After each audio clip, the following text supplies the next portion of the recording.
Hi all, it's good to be online with you this morning. I'll just get the right buttons in here.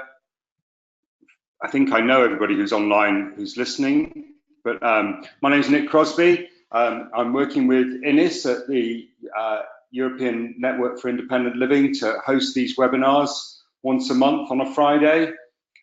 This week we're going to be talking about parents, families and allies, and thinking about some of the people working alongside disabled people to make independent living happen and close institutions. So just a quick word to people about how this webinar is going to work. Most people will be familiar. Everybody who's listening is going to be on mute. So unless you've got a question, we'll keep you on mute. The questions come after people have done their presentations. If you want to ask a question, you'll see there's a little box where you can type in the question and submit it. And Innis will be reading out questions later after Madalena and Julie have finished speaking. We will send out a link to a YouTube recording of the slides and the sound after the presentation. That's usually on Monday.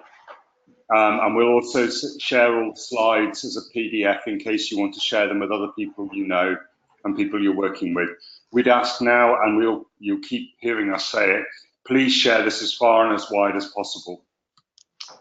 So online today, we've got Madalena, who's going to be talking in a minute about her experiences of championing inclusion as a parent carer in Romania. And we've got Julie Stansfield from In Control in England, who's going to be talking about partners in policy making and work with disabled people and family carers in kind of developing family leadership. Innis is online as ever, and myself, Nick. So very briefly, this is all about thinking about work that people are doing to speak up for family members, speak up for their children, and people working alongside disabled people to kind of develop more co-production and leadership.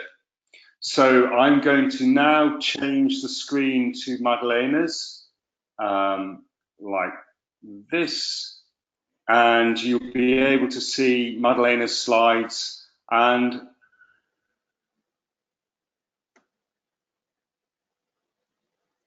over to you, Madalena. Okay, thank you. Is everything okay? Yeah, all good. Okay, so you can see my screen. Yeah. Okay. Thank you for the introduction, and I'm very happy to be here and to share from my experience. I'm grateful to be part of this webinar and find out about other people's experiences and try to answer some question about the specificities of our struggle here in Romania. As Nick told you, I am the mother of a Down syndrome girl here in Romania, and I'm also the director of an NGO called the European Center for the Rights of Children with Disabilities, fighting for the rights of these children in Romania, with a particular focus on the right to inclusive education. For a few facts about Romania, probably most of you know, but I felt that it'd be important just to have the context, the political context of my country. So we are in the southeast. We are a southeastern European country with a population of 20 million, and yes, we are a member of the European Union from 2007. Fact which has not enabled us to do a lot of things for persons with disabilities, unfortunately. Today I want to focus my presentation on our struggle or our struggle to inclusive education of our children in Romania.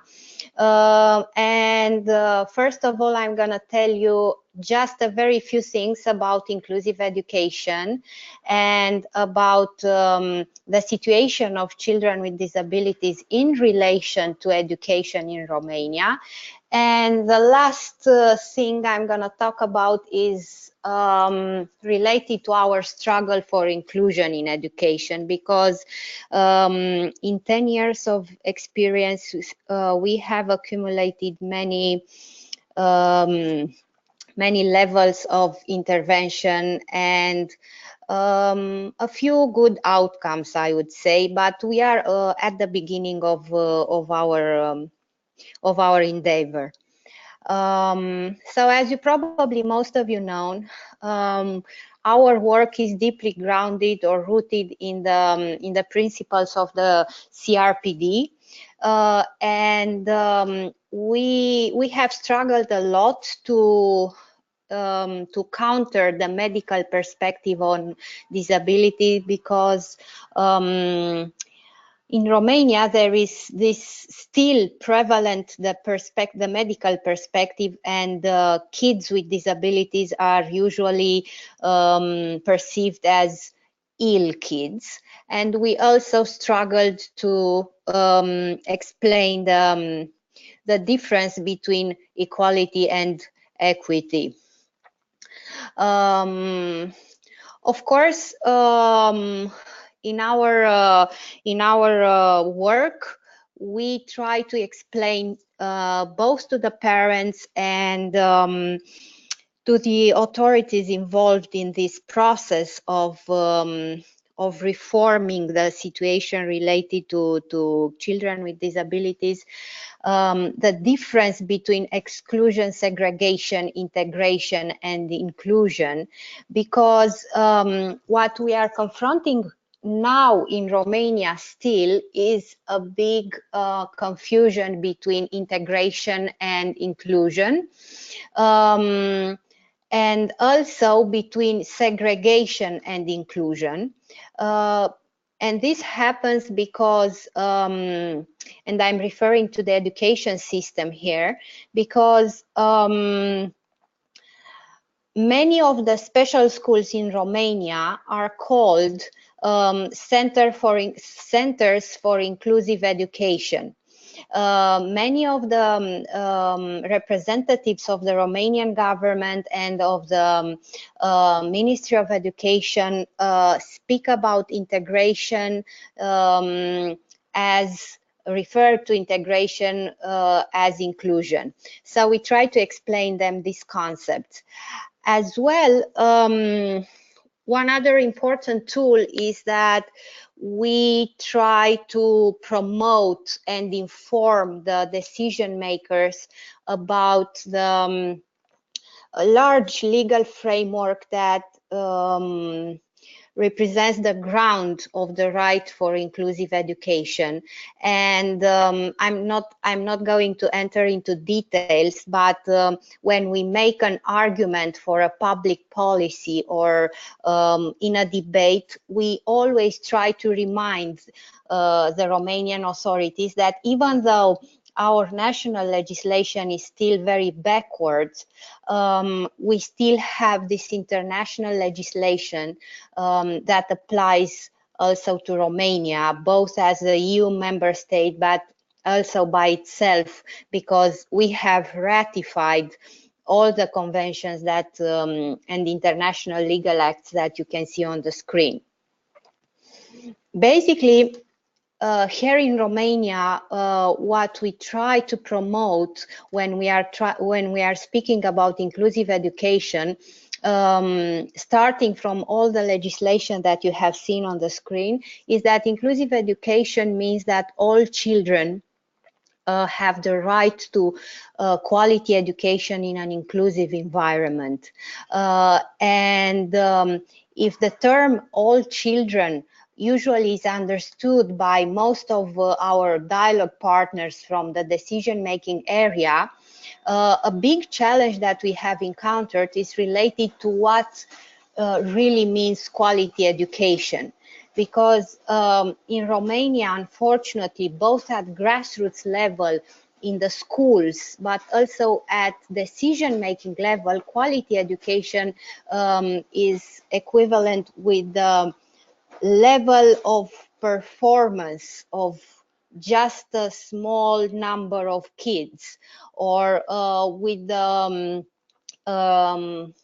rate of promotion of kids, or even more in the private school with the level of comfort or technology of the school.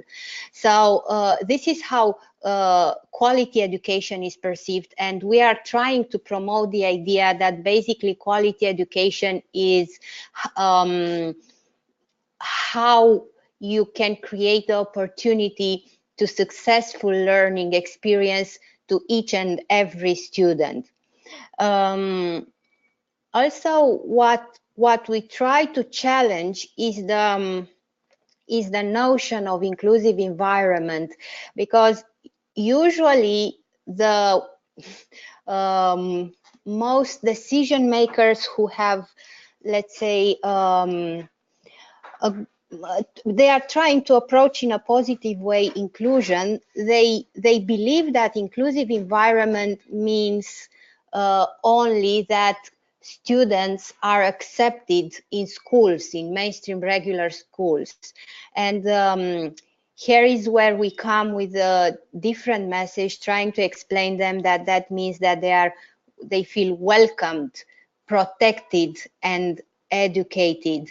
So we have to we try to push for a different understanding on these concepts that we are dealing with when it comes to inclusive education. Now a few fact figures about children with disabilities in Romania. In Romania, we have almost 72,000 children with disabilities registered ones. Means that this number is actually only the peak of the iceberg, because many of the kids with disabilities in Romania are not being registered with the official authorities, because it is a very complex and expensive procedure to have your child registered. Then more than 31,000 children with disabilities are still segregated in special schools, and almost 20,000 unfortunately are out of any type of education. But now comes an interesting thing that I'm going to explain you a little bit later, is that until 2016, less than 200 children with disabilities were enrolled in regular or mainstream schools. Now, over 5,000 are in regular mainstream schools, and this big difference has a very specific cause that I'm going to talk about it.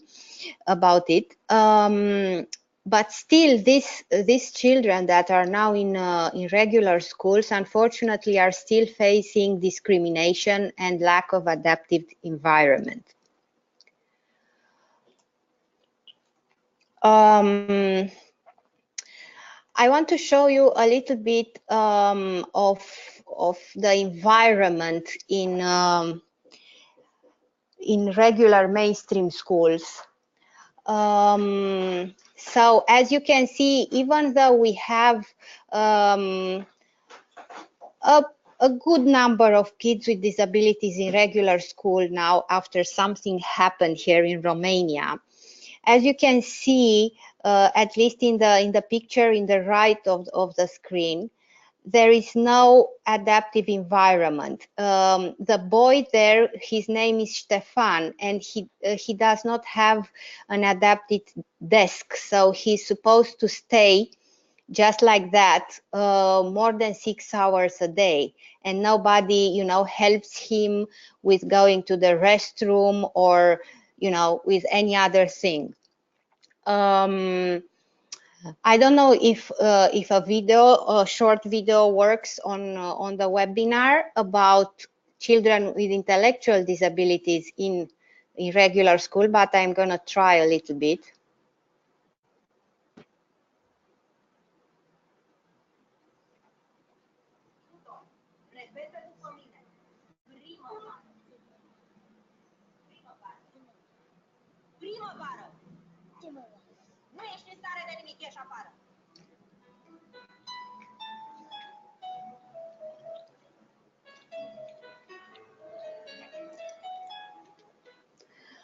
Yeah, actually, this was a real case, the case of a young boy, Tudor, with Down syndrome.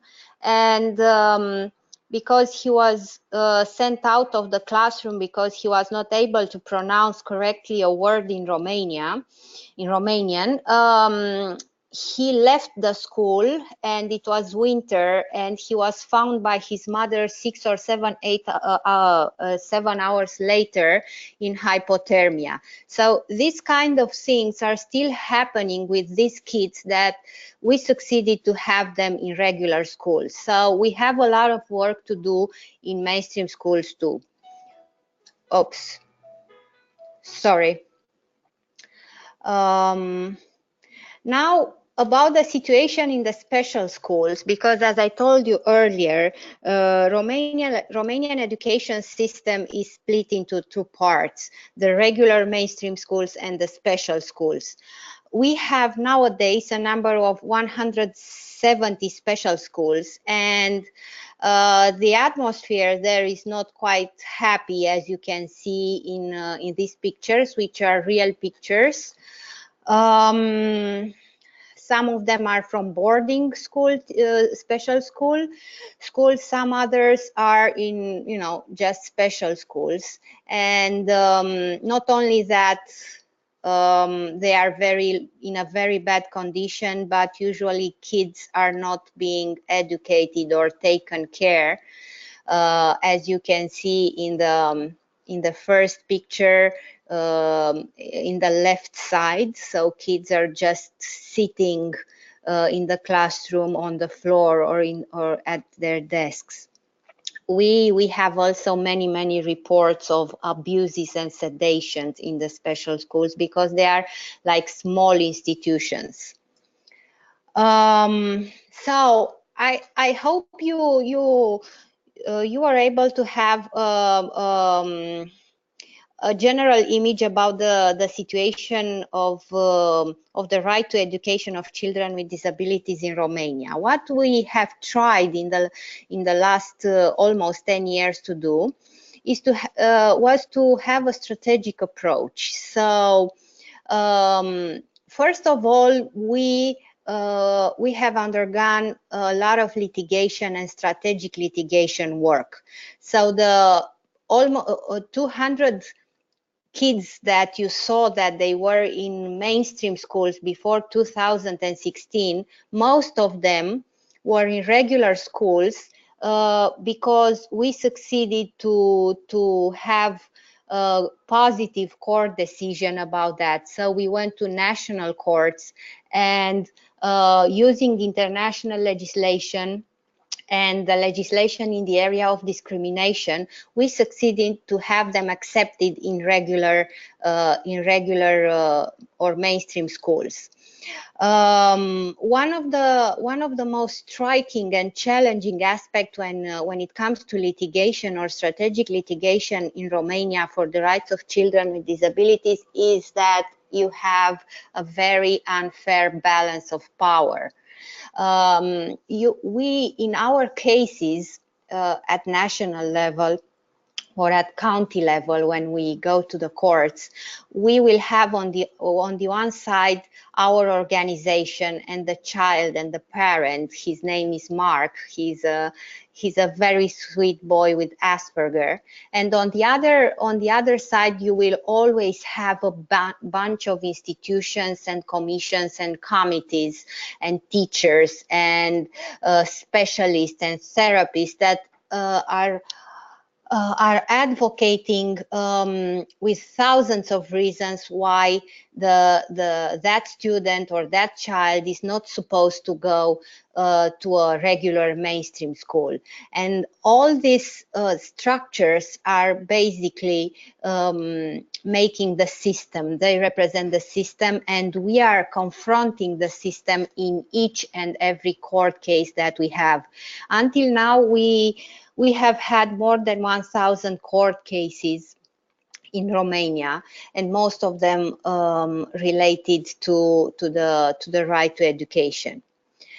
So that was one aspect, the litigation and strategic litigation. Then over time, we use a lot of advocacy, lobby, and grassroots mobilization in order to be able to to make a structural change in Romania. So the first attempt of a big advocacy advocacy action was in 2013-14, when we succeeded to mobilize more than 35,000 parents of children with disabilities in an informal coalition called One Voice for Disabilities, and other grassroots organization of parents. Together with this large amount of support that we succeeded to gather it by traveling all over Romania and meeting thousands of parents. So we succeeded to draft a piece of legislation about the rights of children with disabilities. So we had as a goal at that time a new law on the rights of our children. And we drafted the proposal using many consultation and many experts. We had many regional conferences with parents. We had a lot of expertise involved in this area, both from Romania and from international level. Besides the technical part of drafting that piece of legislation, we had a strong campaign to support it. So we had over 20 public marches with many participants in many counties in Romania. We succeeded to organize the parents at grassroots level to have many meetings with the members of the parliament at grassroots level to explain why we need that piece of legislation. And of course, we sent many letters to the parliamentaries and text messages in the day when they were supposed to vote that draft law. It was a huge effort conducted by my organization and by thousands of parents in Romania on voluntary basis. Unfortunately, the law has been declined by the parliament due to the violent retaliation by the government and Ministry of Education and trade unions, who perceive it as a huge danger at the safety of the system. These are just a couple of pictures from those days, showing our efforts at that moment. But unfortunately, we did not succeed with that. But it was, and even if we were very disappointed at that moment, because that piece of legislation had a very strong chapter on inclusive education, but the ministry and the teachers were afraid that the special schools are going to be closed and they would lose their jobs. So that was a very bad mystification that was spread at that time.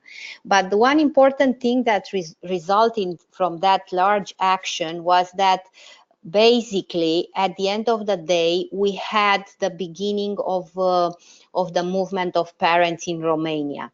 So this is how we had in 2016 we had our second attempt that was successful this time in Romania. second advocacy attempt. So we found a window of opportunity during the technocratic government in Romania. It was a period of very large social unrest here in my country. And using this open government, temporary one, my organization and the coalition of parents used many soft channels, and we succeeded to introduce in a piece of legislation what we call parent choice clause, meaning that the parent is able to choose the type of school that he or she wants for his son or daughter. This was a dramatical change in a positive way for our kids, because that was the moment when basically we were allowed to have our kids in mainstream schools. And that is why since 2016, because we strongly communicated this new option in the law, the number of children in mainstream school increased dramatically. Basically, we have now the formal access to mainstream education of our kids, but now is the time to build the quality of education inside the regular school, and to try to step by step reduce the inequalities and promote equity, and change the aspect and the meaning of the special schools in Romania. We are at the beginning of our struggle, but at least we as a parent and me as a professional also, I feel that we succeeded to have like a breach on the wall. And now we have to build together with teachers, because they have to understand that we are not enemies and we have to work together. And we are trying to promote best practices of working with kids in inclusive settings, and trying to empower both the parents and the teachers, and to find at community level solutions. So our work is now mainly oriented at grassroots level, because unfortunately the political context in Romania does not allow us to have a real partner of dialogue. So we are trying to build inclusion in education starting from grassroots level. I hope my presentation answered some of your questions. There are many other facts that could be interesting for you, but I'm always open to answering your questions. Thank you very much for your time. Thank you, Madalena. That's great. There'll be a chance for people to ask questions once we've heard from Julie as well. I'm now going to change the screen over to Julie, and hopefully it will work. Yeah.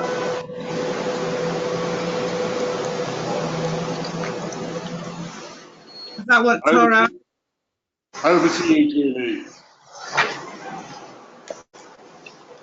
Okay, good morning, everybody. I'm Julie Stansfield from England, and I'm going to talk today about family leadership that I've been supporting since a very young age. I am the Chief Executive of an organisation called In Control Partnerships in England. I'm also the sister of somebody who's received services, and mum to Penny, who you'll probably see within the presentation. This is something that was shared to me by a person who you might know called Joe Whittaker, who does an awful lot around Alliance for Inclusive Education in England. And it always shows to me what everybody goes through, whether they're professional or a parent, which is there's something I don't know that I'm supposed to know, I don't know what it is I don't know, and yet I'm supposed to know, and I feel I look stupid if I seem both not to know it and not know what it is that I don't know. Therefore, I'll pretend I know it, and it's nerve-wracking since I don't know what I must pretend to know. Therefore, I pretend to know everything. And I've seen professionals pretend to know everything when it's clear that they don't. And I've seen families nerve-wracked to try and find out what they need to know about the system and how they need to know about the system. So as much as it's comical, it's funny, it's also really, really sad, because I see a lot of people, both professionals and families, going through that process. One of the things that Partners in Policymaking started to do was to give people that very, very open information. Partners in Policymaking as a programme originated in the USA from a lady called Colleen Witt, and what she wanted to do was to help families, individual people with disabilities to understand how the system worked and how to get good support from the system. When Lynn Elwell from England went over to look at this course, what she found was actually we don't necessarily want to know how the system works and get dragged into the system. What we need to know is good information about how to use the system to continue to live a life. Lynn, along with a psychologist called Chris Gathercole, brought Partners in Policymaking over to the UK and started to introduce it in 2016 as a leadership programme for parents of children who are disabled alongside disabled adults. And what that did was really give a key lesson for parents of children who were disabled being alongside adults who had lived being disabled for their life, and that was just really valuable, as well as understanding the history around institutions in England, how things worked, how the system worked, but then also moving forward then to get some inspiration around inclusion, around independent living, and really raising the expectations. When it initially started, I was one of the commissioners in a local area who was one of the first commissioners of this programme. And a lot of people said, oh, no, we don't want to do that. We'll be telling people what the rights are so that they can challenge us. And we said, yes, that's what we want. We want to be partners in it. And quite often, a lot of families just don't know the detail. And in the way that Madalena has talked about that power imbalance, there is that constant power imbalance, not just because families and individuals don't hold the money, but because families and individuals don't have the full information either. So we wanted to try and get that straight so that families and individuals did know what their rights were, did understand the system, and then In Control went on as well to try and push the boundaries on having some control over the money as well. That's a different story. So the story so far for Partners in Policymaking is that it successfully started running in the UK. Lynn Elwell's been the coordinator of it for many, many years.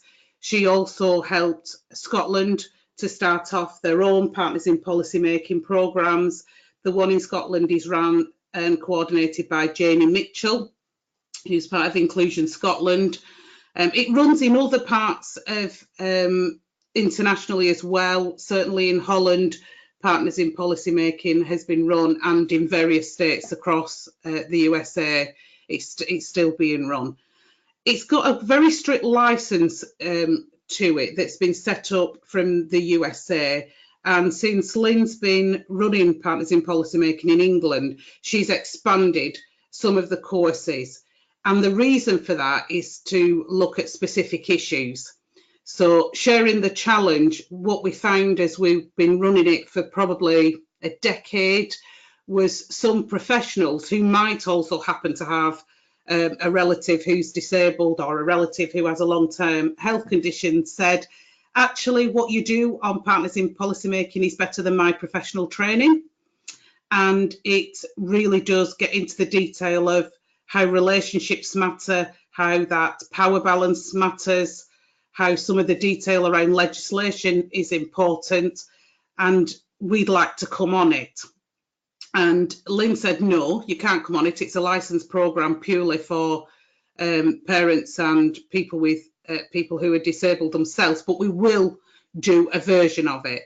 So Lynn started doing different versions based on the same journey, and she's kept a very tight, controlled rein on it. So Sharing the Challenge started to include some professionals on the basis that they would ethically come in partnership with people, and they would all come as human beings to go on that journey. So it wasn't a professional service user sort of relationship. It was human beings who were interested in inclusion and interested in being real partners in policy making.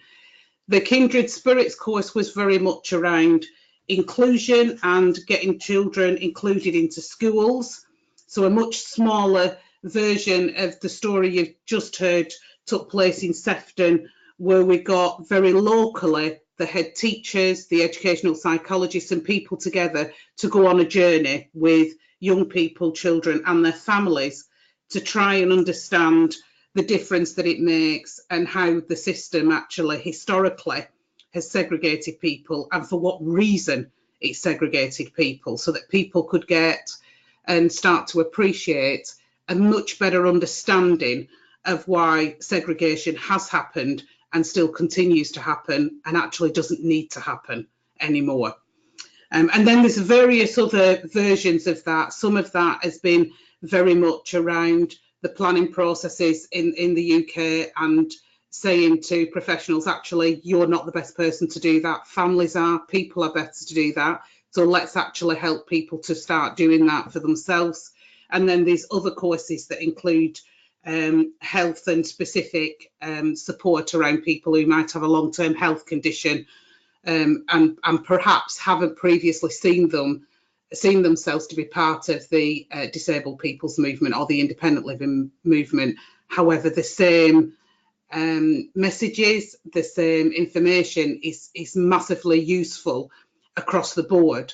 And what we find more and more is that pulling some of them allies together from mental health services, from people with long-term health conditions to older people that need support, actually the more we can unite people for independent living, the better, because the network then grows and doesn't get segregated in the way the system wants to segregate us, that, you know, your learning disability, your physical disability, and we're just sort of bringing together people to say, well, actually what we want is an inclusive society regardless of why people need support. There's been over 50 courses run in England, and there's more in Scotland as well. There's certainly at least another between 5 and 10 in Scotland, but over 50 courses from Lynn Elwell's work between 1996 and 2018. And a lot of what Lynn would say if she was heading up this webinar was that she as a mum was bewildered, tired, angry, emotional and misunderstood. And this is a slide that Lynn used years and years ago, and we still speak to families and we support families who are still feeling in this way. Everybody sees things with very negative eyes. People are expected to become passive recipients of a service that they feel that they have little or no control over, and there's very little information, strategies or allies for people. One of the parents recently had said to me, my mum didn't have a child who was disabled, therefore even, you know, you'd normally go to your mother for help. My mother was saying go to the system for help, and actually what partners told me is that if you just purely go to the system for help, you just get lost into the system that is service land. So Partners in Policymaking and the network that has come out of that has given people an opportunity to really connect with people so that they stay in real life rather than getting lost in that system. This is a little bit about the actual course itself. Gone ahead of itself.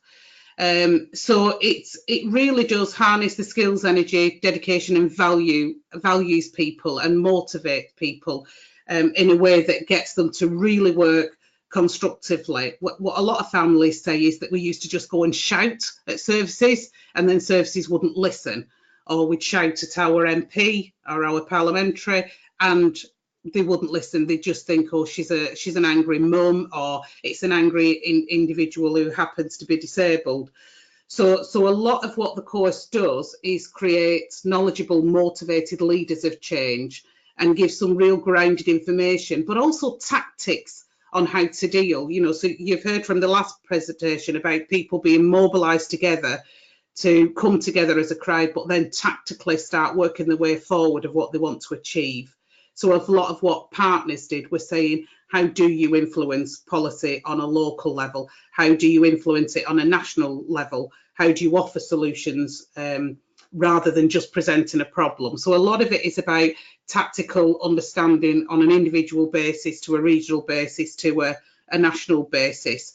And it was these leaders who'd been through the course that initiated In Control, who I now work for. And there has been an awful lot of change that happens because of partners. However, most people don't realise it's derived from them, which is good in itself. So it's creative and diverse. It gives friendships and a network of support, and the network is really strong in this country. So there are partners all over the place that are in different groups. Some very senior national groups, some working within NHS England, some working within the Department of Health. So there's a group of people all over the country who influence and still continue to connect with each other. It's seeing people for their gifts and talents, not the deficiencies. So really shifting the view of people who are disabled and sort of doing some real planning to start making a difference, believing in people and inspiring. Just trying to run through these because I'm just conscious of time, really. There's also some great speakers. So people have been exposed to people like John O'Brien, to people like Phoebe Caldwell, to Joe Whittaker, and people who will push people's expectations. Judith Snow was a regular speaker in the early days of Partners in Policymaking, and Lynn still brings an awful lot of Judith's messages to the course. So again, it's that really a really interesting mix of giving people information, but also giving people the inspiration to move forward. And so the idea is that if people see a closed door and turn away, others see a closed door, try the knob, and if it still doesn't open, they turn away. Others see a closed door, try the knob, and if it doesn't open, they find a key. And then if the key doesn't fit, they turn away. And a few see a closed door, try the knob, and if it doesn't open, they find a key. And if it doesn't fit, they make one. And I guess that saying is something that I've witnessed partners across England do all the time. If something doesn't work together, they'll find a way of making it work. And there's such a range of partners coming together now that are just adamant that they will work together to try and make a difference. This is my daughter Penny, and my daughter Penny was with a young lady called Soph here, and was just enjoying a ride on a wheelchair. But within 12 months, Penny ended up having an operation on her hip, and it was Sophie who was the one who helped me as a mum to understand what was best, what things to do, how to go with things. And it's that very informal but powerful network that just makes a massive difference, and a massive difference at all levels. For some reason now I can't, oh, here it is, it's coming.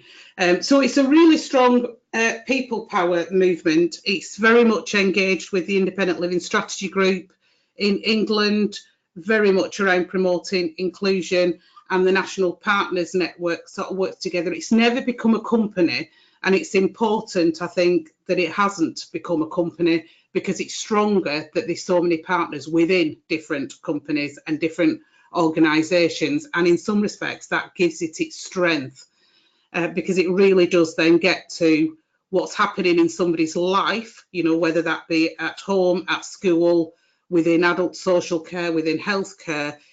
people rally round to get actually those situations right the way up to Parliament and in law. So a lot of the partners, graduates, very much influence the Children and Families Bill in England Act and the Care Act in England. And I guess it's just a different way of saying how do people collaborate together and collaborate with each other very, very well. I see Partners in Policymaking programme as probably being one of the most important programmes in England to get that collaboration working.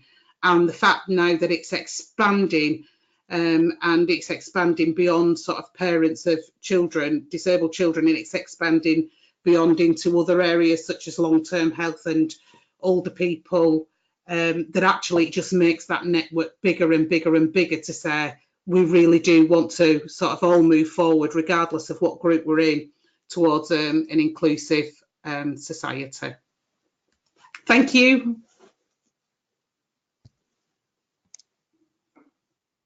Hello, thank you, Julie. That's great. I'll just get the screen back and hand over to Ines.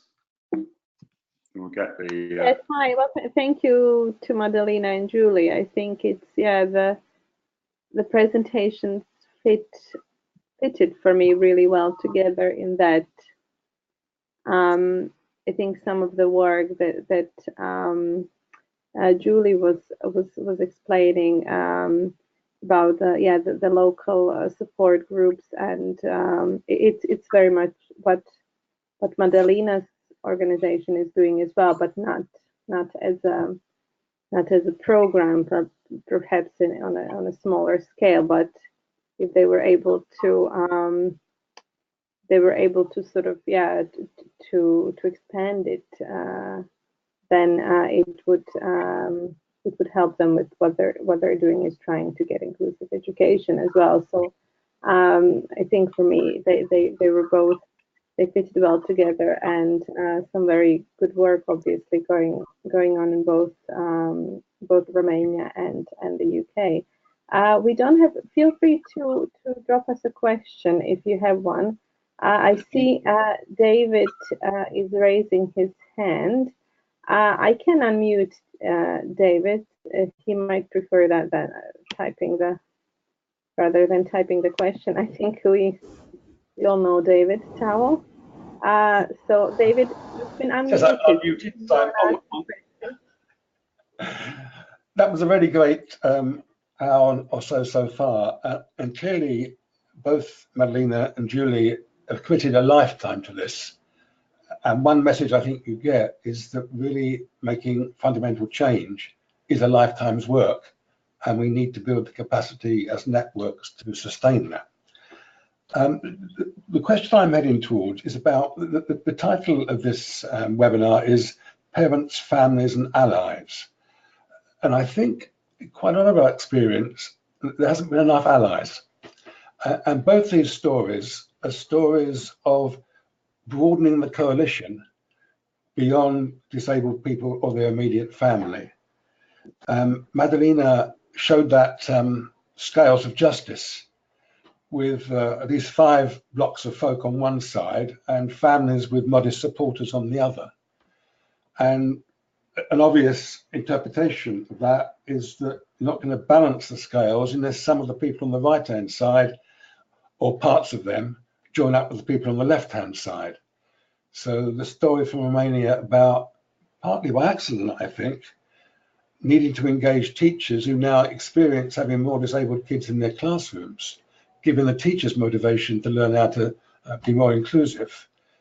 It's one example of this kind of building alliances where people see the relevance of it. And likewise, Julie's stories about partners amending or adding to the original structure of Partners in Policymaking to build local alliances in the spirit or whatever, which drive collaboration on some shared values.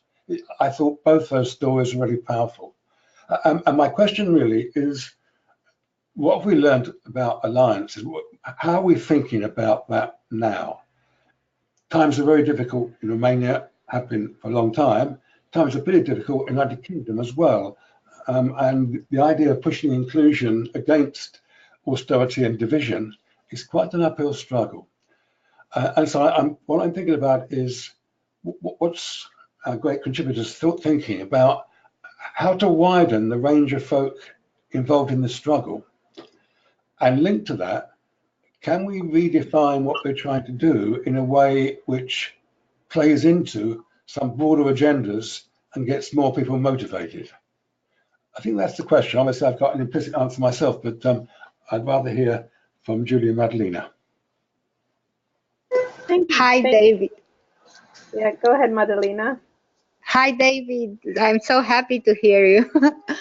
Thank you for your question. Is also my question, my big question that I have in my mind, and trying to strategize a little bit around it. That's why I have screened the landscape here in Romania, and I have identified that teachers in Romania who are in a very large number are a very good potential ally in our struggle, as well the parents of, let's say, typical children that we are trying to involve. But we started this year with the teachers, and we are trying to promote this message all over Romania. We are presently conducting some seminars, we call them here in Romania, basically meeting teachers mostly and parents in major cities in Romania, hundreds of them, explaining them some technical aspects relating to teaching in inclusive settings, but more important, trying to explain them and to endorse them and to empower them and to tell them that we are on the same side, and that we can build a better future to all children, so that they can understand that there is no gap between we, the parents, and them, the teacher. And this is how I think we can push the system from within, because these teachers, after being touched by this sort of messages and information and materials that we are giving to them, they then go to the ministry and other decision makers asking for tools and asking for change. As for the parents of typical children in Romania, we try to build a little bit more tolerance and a little bit more respect.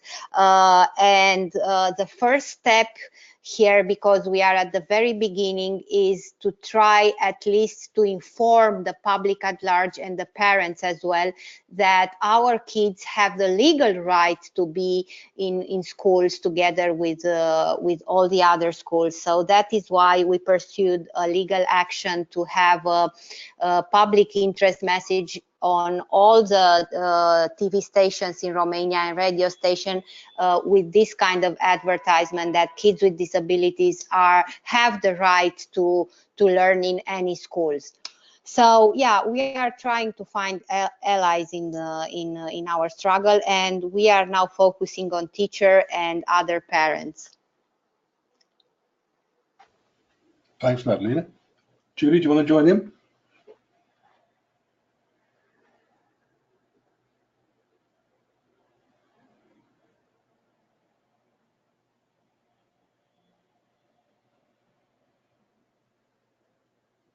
Julie, sorry, did you mute your mic by any chance?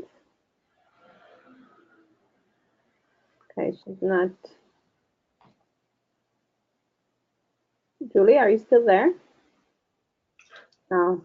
Sorry, Okay. Oh, there she is. I'm talking without unmuting myself.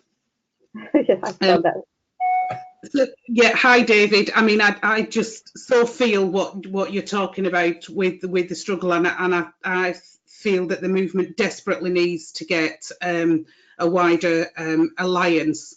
One of the things that we've been talking an awful lot about in England is institutional selfishness.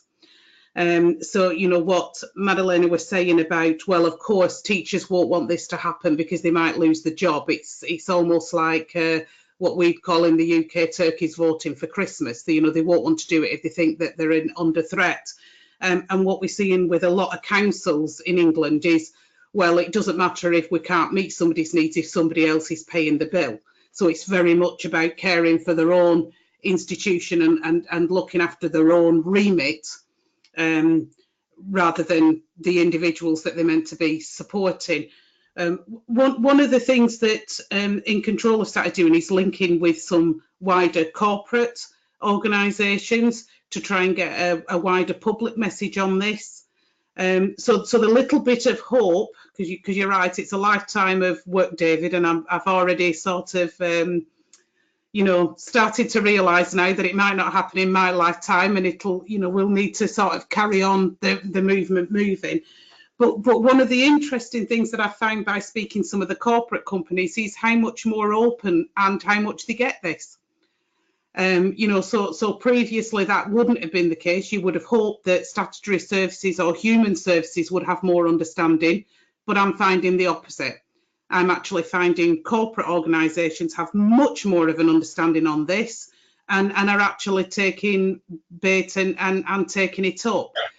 So some of the big corporate organisations like M&S now and Gap are saying, yes, let's put positive images of people who are disabled out their clothing ranges. And that might seem minor, but I think it's a big move forward on saying, well, actually, can we get the wider population to see inclusion as a good thing, and then start getting that in a much more public arena rather than this group of people campaigning for something.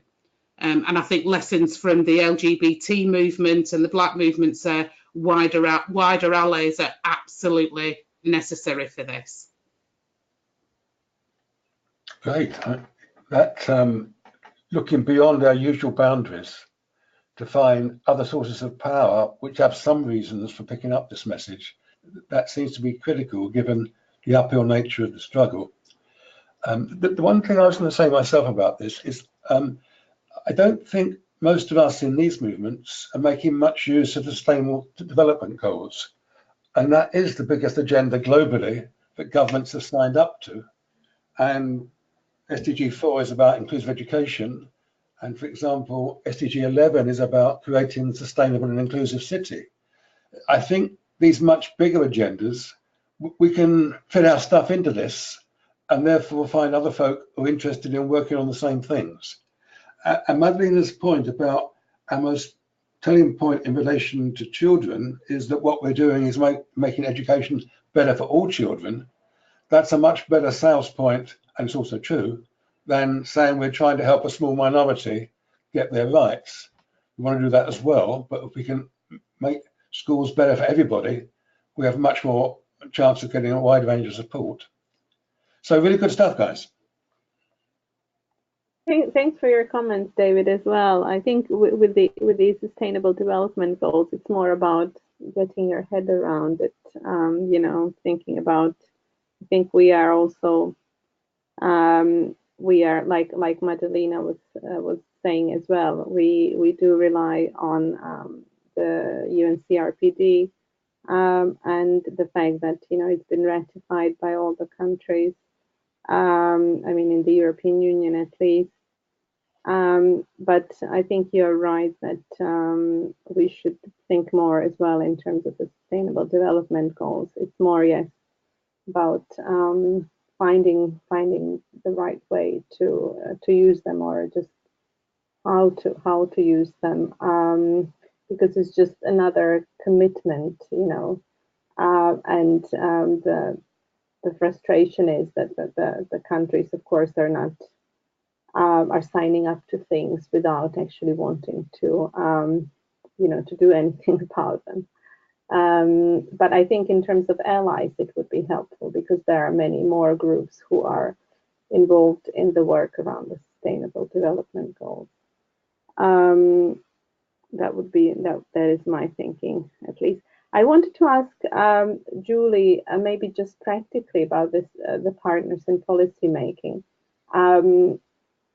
so how does it work? I mean, do the groups, they, as far as I understood, once they go through, let's say, the program, they continue meeting up. Is it then like permanent local network of support and sharing information? Yeah. So it's been done in different ways. So Lynn's run some national courses.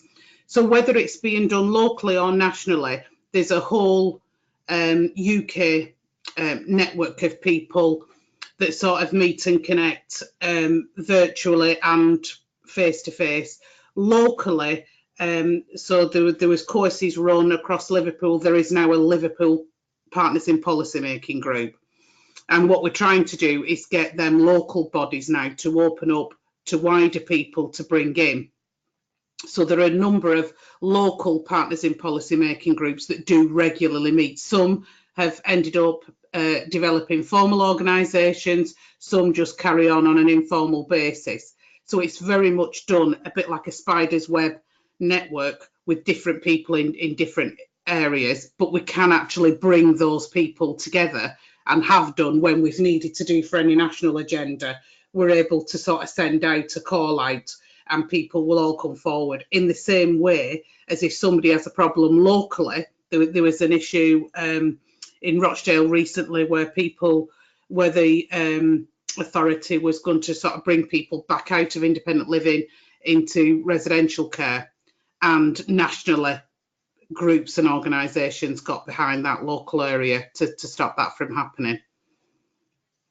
And do you do any sort of I don't know, courses again for people who would like to do something similar in their own countries? Or you said it was it's done in the Netherlands, okay, in the US as well, but you know, do you do anything to help people learn how to do the, run the course? Or yeah, definitely, yeah, and Lynn's done some of that in Ireland, in Russia, and obviously she helped to get it going in Scotland as well. So yes, that's definitely open to it. The direct license for the original course is still done through the US. So when Scotland set up, Janie then applied for her own license. So yes, we definitely support anybody who wants to run it to do that and then apply for your own license in your own country. Okay, thanks. I think that's good to know for people from other countries, who might think it could be good to try something like this. Apologies for the lack of sound. I completely tuned out then, so I haven't heard anything. So sorry if I'm butting in. No, go ahead, Nick. I was just going to ask you if you have. We don't have any questions online. Well, I typed one, but we might be running a bit low on time. I think maybe this is something people can follow up on afterwards. One of the things that often comes up in this discussion, in many other discussions with people in different countries, is people in communities who don't really agree with or have very difficult attitudes towards inclusion. We are losing you a bit, Nick. Hello? Sorry, I don't know about you, but I can't hear Nick. Hello? Hear him either. I don't think he's paid his electricity bill. Yeah, Nick, if you can hear us, Nick, we can't hear you. I think no, I can't hear him either. Yeah, he must have some technical problems. So I'll take over, and if he comes back, we'll be able to hear him. Yeah, I think I was just going to say we don't have any other questions, but we can certainly we will share the emails afterwards so people can get in touch to think. I mean, either to find out more or maybe to see how they can link up with either the work you're doing, Madalena, or Julie in the UK. I think in terms of what David was talking about, I mean, it's such a yeah, it's so difficult to find allies and to sustain this work. So it's always good to exchange ideas with other people and strategies. So David, if you don't have any other questions, or Madalena and Julie, if you don't have any comments, I would just try to close now and say that. I'm back. Sorry, I don't know what's. It's the difficulty of living in far southwest England. Every so often, the internet decides to go surfing. Nick, if you want to, you can say or whatever you wanted to say now. Well, we can hear I think it was just a question. I think it's not going to be an easy challenge. I think both if Madalena is able to bring together that many families, thousands of families around inclusion, then that's a really positive message. And I know that Partners in Policymaking often works alongside families who really haven't ever thought about inclusion. So I think both stories really say that actually it's possible to change. What you just have to do is believe in what you're saying and share the stories of what it means for people. So I'm just aware of time, and that so I don't need unless anybody's got anything to add to that. I don't need to say that. I don't know how much you heard of what I was asking originally, because that just flipped out, and I'm scared it's going to go and do it again. So I think probably head towards the end, otherwise you're going to be stuck with the screen on. Yeah, go ahead, Nick. I think you can. Okay, so just really quickly, everybody's emails here. I know that Julie and Madalena are very happy to take any queries from anybody, and we'll share all the information afterwards. The next webinar is on the 26th. It's all around co-production. So it's about the challenging of the use of European structural funds in Slovakia, and also from people in London, in Hammersmith and Fulham, around developing a kind of, in a very co-produced and led by disabled people's advocates and leaders, a plan for inclusion within Hammersmith and Fulham. It's a real interesting story. So we will send out a link next week when we send out the papers for this for people, and please do share the link with as many people as you can. We've got over 20 people, 20 countries. We've got over 120 people on the mailing list. So we want to keep building and growing and reaching out to more people, especially in light of what David was saying about allies. And yeah, before my sound goes again, a very big thank you to Madalena and to Julie and Ines and European Network for Independent Living, who kind of host this on their webinar and make this happen, really. Wishing everybody really well. And when I close the button, it all goes silent. So goodbye from me. Goodbye from anybody else. Goodbye. Goodbye. Thank you. Thanks for doing this. Take care. Bye. See you soon. Bye. Bye.